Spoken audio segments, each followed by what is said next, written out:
E aí, terceiro C? Bom, nesta aula eu vou deixar duas atividades. Uma, para quem quiser fazer uma visita online na Capela Sistina no Vaticano, na Itália. É só vocês clicarem nesse link que eu vou deixar. Porém,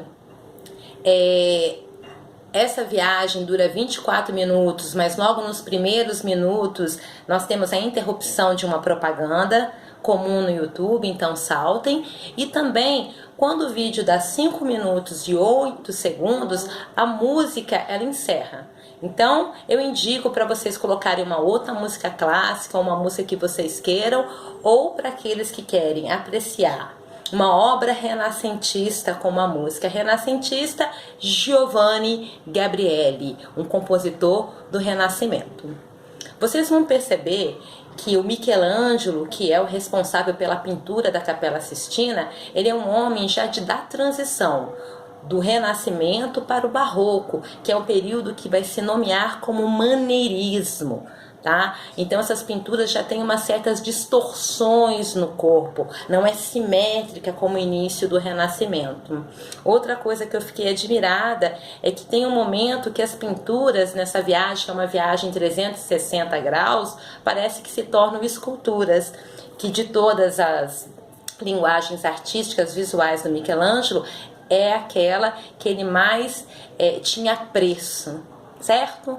A outra é ver essa videoaula toda, porque eu percebi que nem no final da apostila 1 e nem no início da apostila 2, esse ano vem falar sobre o quinhentismo, tá?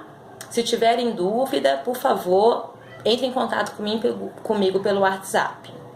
Então, vamos falar sobre o quinhentismo, século XVI.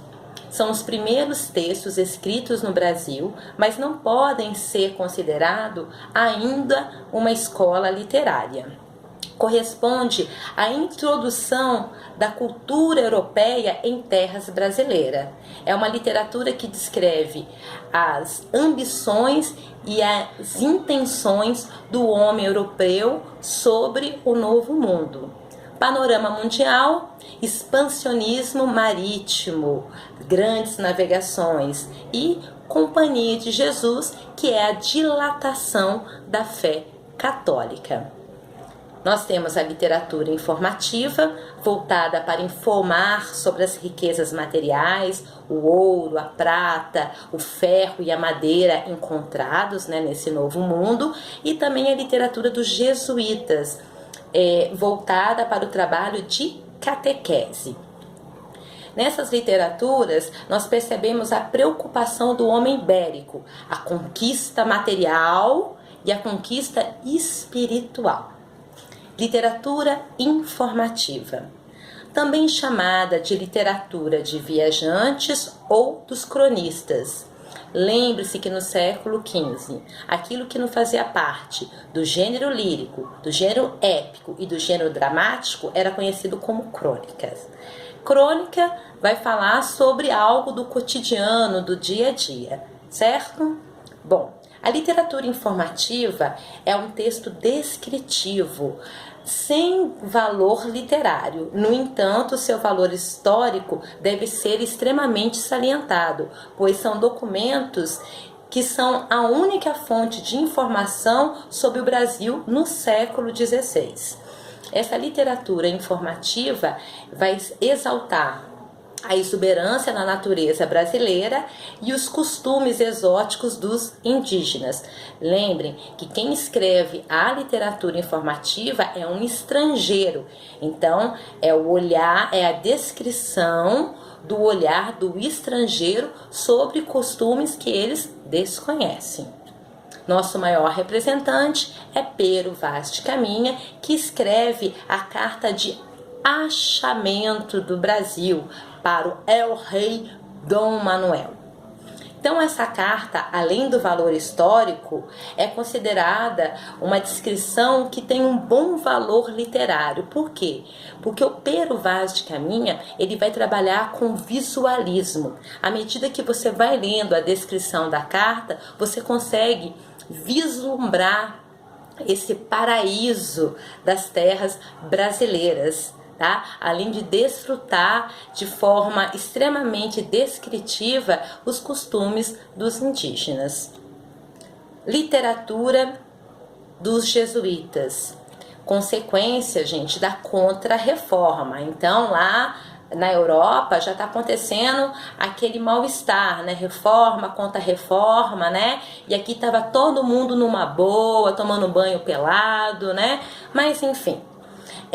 A consequência da Contra-Reforma é a principal preocupação dos jesuítas para um trabalho de catequese. Então, se lá os europeus estão se transformando em protestantes, a Igreja Católica precisa o quê? Dilatar a fé católica. Então, precisamos de outros adeptos. E, para eles, seriam os indígenas. A literatura dos jesuítas tem um ponto de vista estético muito melhor que a literatura informativa. A sua produção literária, ela vai navegar entre o gênero lírico da poesia e o gênero dramático do teatro.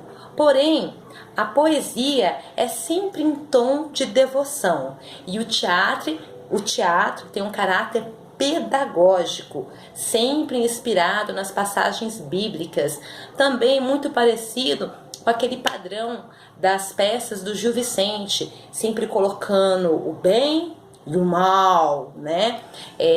Aqueles que representavam o mal geralmente vinham com nomes da cultura indígena, né? Que pena com os raios, os trovões, né? O bem era sempre caracterizado com as palavras da religião católica.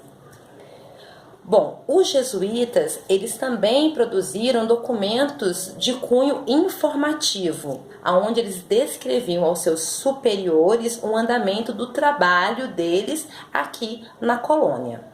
Nosso maior representante é o padre José de Anchieta, conhecido, classificado até pelos índios como Supremo Pajé Branco. O Anchieta, ele foi responsável pela escritura da nossa primeira gramática escrita em Tupi-Guarani. Quem conhece também as praias do Espírito Santo, é muito fácil encontrar placas, né? Passos de Anchieta.